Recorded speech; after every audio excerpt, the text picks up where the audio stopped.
여러분은 바람에 흔들리는 배를 보셨습니까? 바람에 흔들리는 배가 왜 흔들릴까요? 그것은 여러 가지 이유가 있겠지만 바람은 늘 있습니다. 그렇다면 배는 바람이 있어야 이렇게 운행을 하는데 배가 바람에 흔들리는 이유는 딱 한 가지입니다. 그것은 닻이라고 하는 이것이 이렇게 깊숙이 아주 무거운 쇳덩어리로 됐는데 그것이 바다 깊숙이 자리를 잡아서 배가 어떻게 요동치더라도 움직이지 않도록 하는 역할을 합니다. 바다 밑은요 그야말로 고요하기 때문에 그 닻이 내리기만 한다면 바다 위에 있는 배는 흔들리지 않는 것입니다. 그런데 이처럼 지금 교회 공동체, 초대교회 공동체에 이렇게 흔들리는 배 안에 교회를 배로 비유를 하는데 교회가 있습니다. 그것은 바로 히브리인이 탄 배입니다. 그 배에서 히브리인들은 정말로 예수 그리스도 앞에 닻을 내리지 못하고 온전하게 정착하지 못하고 자꾸 자기가 당한 고통이 가장 큰 고통인 것처럼 배교 행위를 하고 있습니다. 그렇다면 예수님과 제자들이 있을 때는 이 배가 흔들릴 때 과연 어떻게 했을까요? 예수님과 제자들도 배에 탔습니다. 그리고 예수님은 너무 피곤하여 한켠에서 주무시고 계셨고 제자들은 풍랑부는 그것에 물을 퍼내느냐 열심히 합니다. 그것에 4명의 어부들 출신의 제자들이 있기 때문에 어떻게 하면 이 어려움을 이겨낼 수 있을지 잘 압니다. 열심히 배에 있는 물을 퍼내는 수밖에 없었습니다. 그러나 너무 많은 물이 쳐들어왔으므로 제자들도 화가 났습니다. 그때서야 예수님이 계시다는 것을 기억해냅니다. 배가 흔들릴 때 예수님이 계시다는 것을 그들은 기억하지 못했다는 거예요.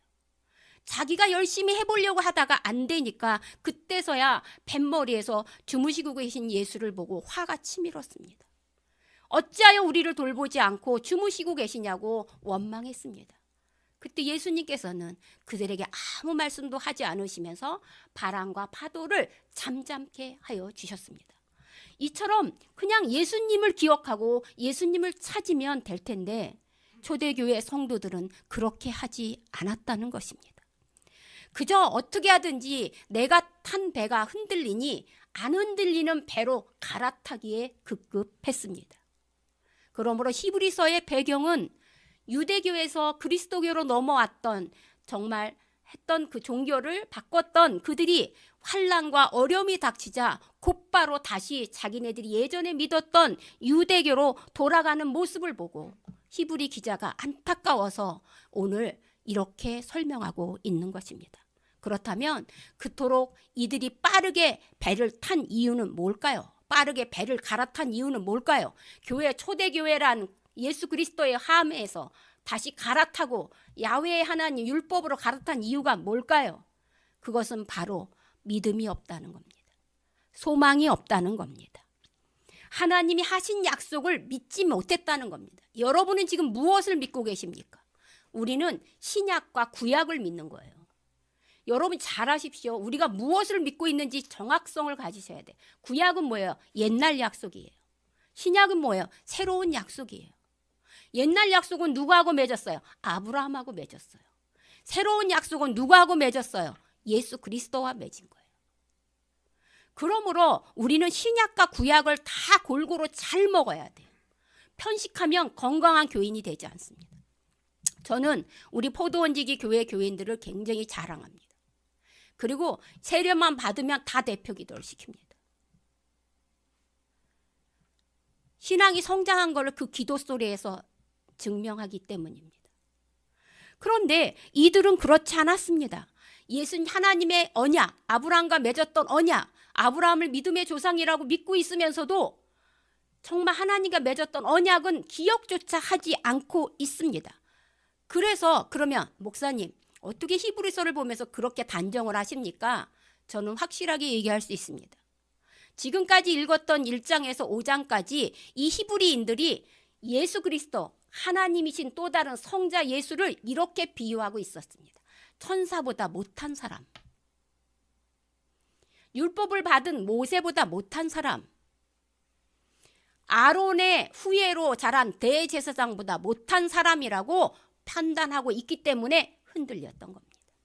그러기 때문에 갈아탔던 것입니다. 여러분, 내가 친했던, 내가 믿었던 사람이 정말 내가 믿었던 큰 그릇이 아니라 정말로 나약한 존재라고 생각한다면 어떻게 하겠습니까? 갈아타야죠. 그들은 그렇게 생각했던 것입니다. 그래서 히브리 기자는 아브라함과 하나님이 맺었던 언약을 오늘 이 짧은 본문에 기억해 낸 겁니다. 다시 초대한 겁니다.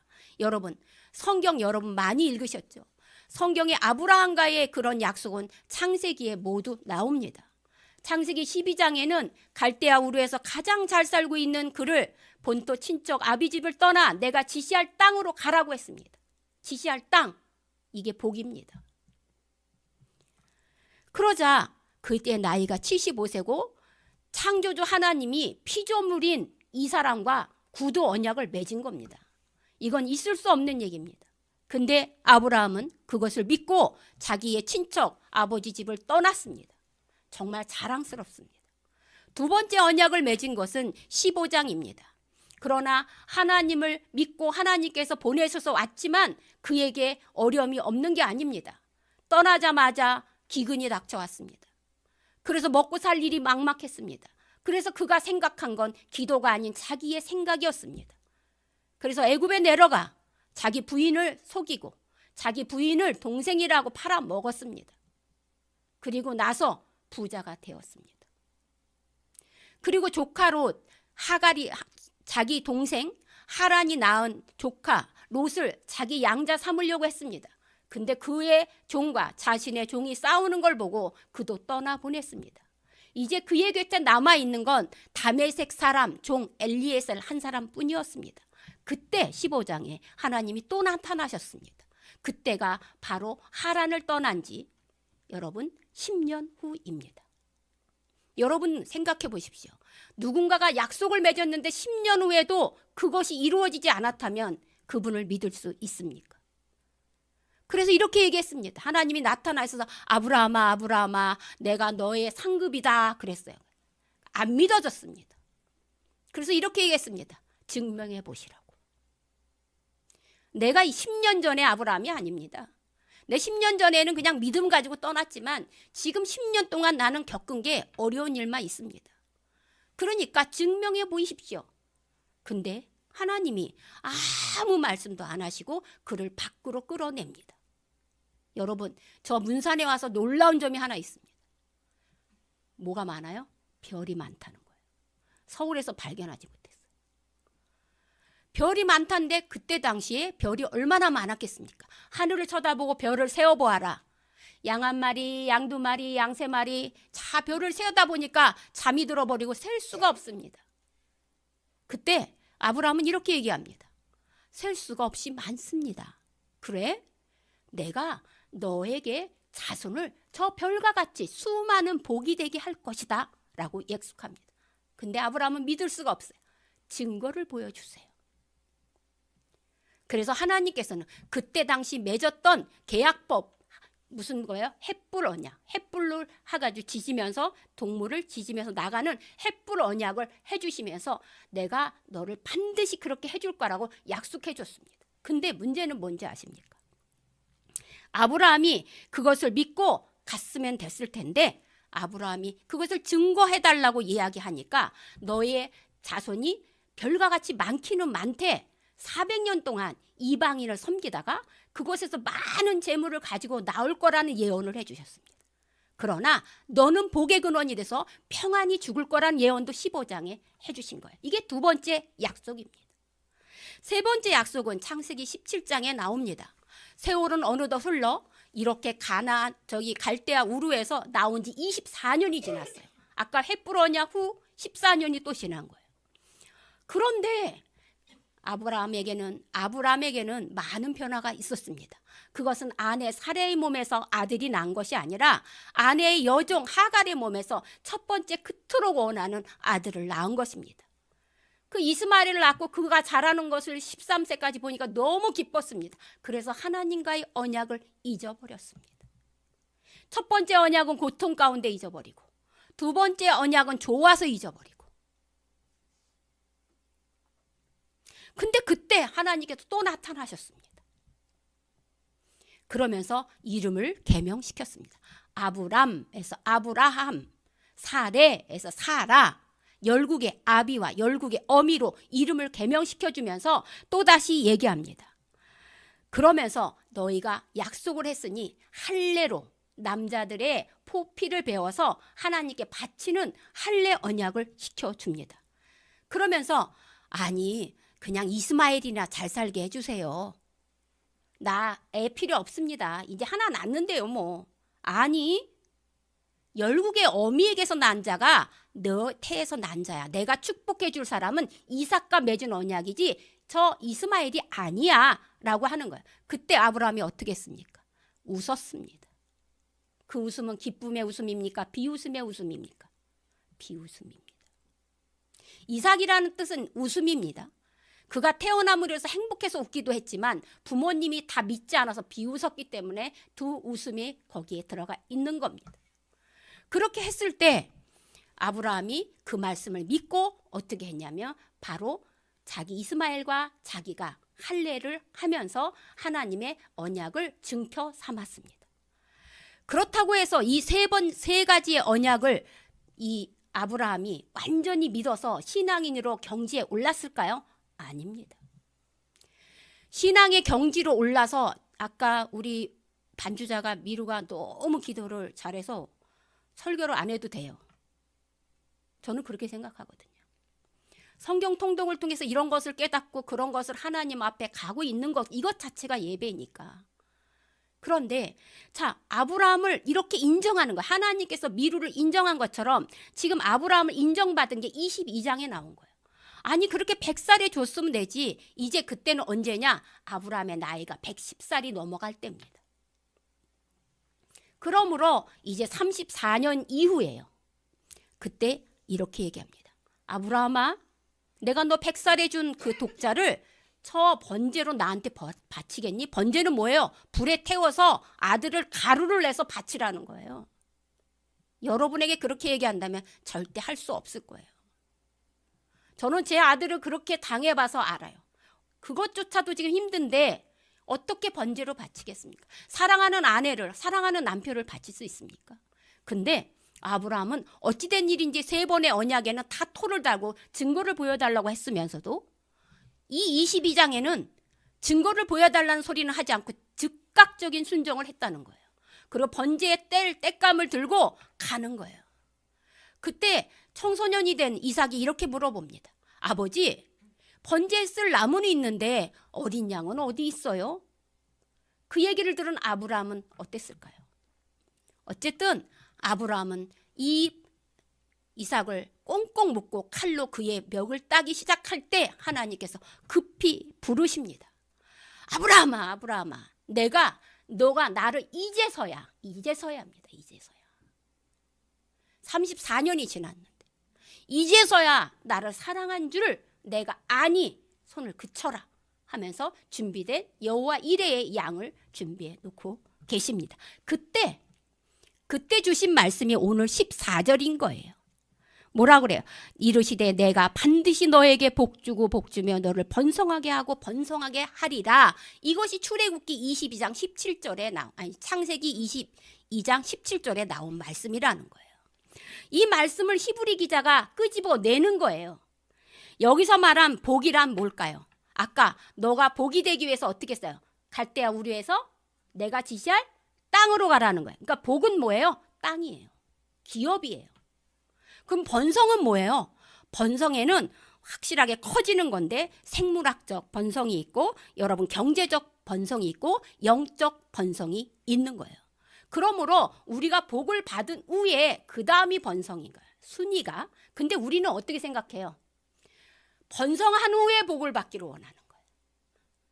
그러니까 하나님의 말씀에 순종하여 복을 먼저 받은 다음에 번성인데 우리는 복을 받고 나서 하나님의 말에 순종하겠다는 거예요. 지금 히브리 기자가 이것이 너무나 안타까워 하고 있는 겁니다. 그러면 아브라함은 과연 이 복과 번성을 어떻게 해서 받았냐 이겁니다. 그것을 15절에는 그가 이같이 오래 참아 약속을 받았다고 얘기합니다. 오래 참아야 됩니다.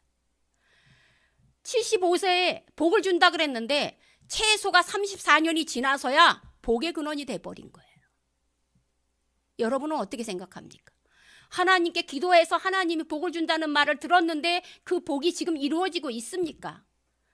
근데 대부분 저는 이 말씀을 되게 좋아해요. 기도는 언제까지 하는 거예요? 에? 이루어질 때까지 하는 거예요. 근데 어떻게 해요? 우리가 포기해요. 하나님 포기한 게 아니에요. 오래 참을 수 있는 능력이 우리에게는 없어요. 왜요? 하나님께 약속을 받았다는 믿음이 없어요. 소망이 없어요. 그러니까 아들을 준다 그랬는데 아들이 100살이 지나도 없어요. 그러니까 내 뜻대로 자꾸 무슨 일을 벌이는 거예요. 그러기 때문에 바로 여러분 알아야 됩니다. 사실 초대교회면은 그런 일이 지금 어려운 일, 밖으로 레로 황제라 이렇게 핍박이 있고 안으로는 자꾸 공동체에서 생활을 못하게 해요, 유대교가. 그러니까 자꾸 자기가 그리스도교에서 유대교로 넘어가려고 배교하는 거예요. 그러면 오늘날에는 이런 일이 없습니까? 여러분 주변에 교회 다녔다가 안 다닌 사람 없습니까? 그들은 이렇게 이유를 댑니다. 아유, 먹고 살기 힘들어서 주일에 못 나가요. 아우, 나 교회 권사님이랑 교회 목사님이랑 교회 그 청년 때문에 내가 시험 들어서 못 나가요. 내가 병 들어서 못 나가요. 표면적으로는 여러 가지가 이유가 있지만 근본으로 들어가 보면 무엇 때문에 못 나가는 거예요? 믿음이 없기 때문에 못 나가는 거예요. 약속에 대한 확신이 없기 때문에 못 나가는 거예요. 하나님께서 반드시 준다는 확신이 있으면 그것을 지키고 나갈 수 있을 텐데 오늘날 그 맹세가 깨어졌다는 거예요. 사람과의 맹세는 깨어지기 쉽습니다. 오죽하면 이런 말이 있어요. 사람들의 약속은 깨어지라고 있는 거라는 거예요. 그러니까 사람 믿지 마세요. 저 사람은 절대 안 그럴 거야. 절대 그렇습니다. 근데 하나님과의 약속은 오래 지나도 깨어지지 않고 오히려 성숙돼 간다는 걸 명심하십니다. 두 번째는 히브리 기자가 뭐라 그러냐면 영혼에 닻을 내리는 것처럼 그랬어요. 아까 서론에 말한 것처럼. 지금 뭐라고 돼 있는 겁니까? 19절에 우리가 이 소망을 가지고 있는 것은 영혼의 닷 같아서 튼튼하고 견고하여 그랬어요. 그러니까 영혼의 닷 같아서 우리는 깊은 바다에 닻을 내리는 것처럼 예수 그리스도라는 깊은 바닷물에 닻을 내리고 굳건하게 흔들리지 않아야 된다는 거예요. 갈대처럼 이리 갔다 저리 갔다. 내가 상황이 좋으면 교회 갔다. 내가 상황이 좋으면 기도했다가. 내가 상황이 좋으면 말씀 읽었다가. 그게 아니라는 거예요. 주일 예배는 여러분 드려도 되고 안 드려도 되는 게 아니라 반드시 드려야 되는 거예요. 그게 머릿속에 제가 은채를 교육시키면서 되게 고마운 게 은채 세례자 교육을 시켰는데 얘가 확실히 그걸 알더라고요. 내가 주일날 빠지면 안 되죠. 큰일 나죠. 하나님 사랑하는 거예요. 그래서 세례를 줘도 되겠다는 확신이 들었어요. 그러므로 흔들리지 말아야 됩니다. 그러면 그 뒤에 19절에 보면 영혼의 닷 같아서 튼튼하고 견고하여 휘장 안에 들어간다 그랬어요. 그러면 우리가 오래 참고 흔들리지 말아야 하는 이유가 무엇이냐? 바로 휘장 안에 들어가려고 그러는 겁니다. 휘장이 뭐예요? 바로 구약 성경에 보면 지성소예요. 지성소. 누구만 들어가요? 대제사장만 1년에 딱 한 번밖에 못 들어가는 곳이에요. 근데 예수는 누구예요? 대제사장이에요. 멜기세덱의 반차에 따른 대제사장으로서 수시로 드나들 수 있어요. 그러니까 그 휘장이 지성소고 지성소가 신약에서는 천국인 거예요. 그러므로 예수 그리스도가 이 땅에 오신 목적은 본인도 휘장에 들어가기 위해서 우리를 휘장으로 인도하기 위해서 오신 거라는 거예요. 여기서 아멘이라는 게 나와야 돼요. 여러분을 천국으로 데려가고 싶어서 이 땅에 오신 거라는 거예요. 이게 휘장 안으로 들어가는 거예요. 견고한 닷 같아서 우리의 신앙이 절대로 흔들리지 말아야 예수님이 들어가신 그 휘장 안으로 천국 안으로 우리가 갈 거라는 거예요. 자, 그래서 오늘 히브리 기자가 뭐라고 얘기한 줄 아십니까? 오늘 다시 한번 11절, 12절을 한 목소리로 읽어보겠습니다. 이게 히브리 기자가 오늘 결론적으로 이런 부탁을 하고 있습니다. 함께 읽어보도록 하겠습니다. 우리가 간절히 원하는 것은 너희 각 사람이 동일한 부지런함을 나타내어 끝까지 소망의 풍성함에 이르러 게으르지 아니하고 믿음과 오래 참음으로 말미암아 약속을 기업으로 받는 자들의 본받는 자가 되게 하려 함이니라 그랬어요. 여러분, 부지런함이 끝까지 소망을 붙잡고 게으르지 말고 또한 우리를 본받아 다른 사람도 그렇게 따라오도록 하는 게, 이게 히브리 기자의 정말 간절한 기도인 것처럼 저도 사랑하는 성도 여러분에게 이렇게 부탁합니다. 예수 그리스도를 믿는 믿음으로 당하는 여러 가지 어려움이 누구나 있을 수 있습니다. 그러나 히브리인들처럼 쉽게 배교하지 마십시오. 쉽게 예배를 무시하지 마십시오. 쉽게 예배의 자리를 떠나지 마십시오. 경제적으로 어려서 떠나지 마시고, 누구와의 관계가 깨어졌다고 해서 떠나지 마시고, 정말 영원한 닷 같은 예수 그리스도의 이 교회 아래, 자, 이렇게 얘기합니다. 하나님은 영이십니다. 그렇기 때문에 어디서든 예배 드릴 수 있어요. 분명합니다. 그런데 다윗이 너무 간절히 원해서 성전을 짓게 하고 그 성전 안에 내 이름을 두겠다고 했습니다. 그리고 예수 그리스도는 베드로의 고백을 듣고 내 반석 위에 교회를 세우겠다고 했습니다. 우리가 교회에 와서 예배 드려야 하는 이유, 집에서 드려도 돼요. 이유는 이곳에 예수 그리스도의 이름이 있기 때문입니다. 이곳에 예수 그리스도의 영이 있기 때문에 오시는 거예요.